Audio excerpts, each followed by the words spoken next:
Well, I went down to the Sally and got myself a pair of pants. Took them home, they fit just fine. Used to be a dead man's, now they're mine. I'm walking around in a dead man's pants. Well, I'm glad he didn't stain him, glad he didn't tear him, else I wouldn't buy him, no, I'd never wear them. No pleats, no cuffs, just like I wanted, and best of all, they're not haunted. Saying a prayer for the dead man's pants. Show respect for the dead, though I never met him. Saw his pants hanging there, and I knew I had to get him. Well, he must have had style, must have had taste, must have had a 34 leg and a 32 waist. Reuse, recycle, all of that.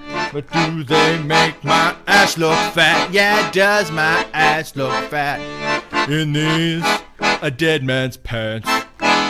When I'm toast, lying on the slab, these pants will be up for grabs. I may be covered with dirt 6 feet deep. The pants will be clean and they'll be dirt cheap.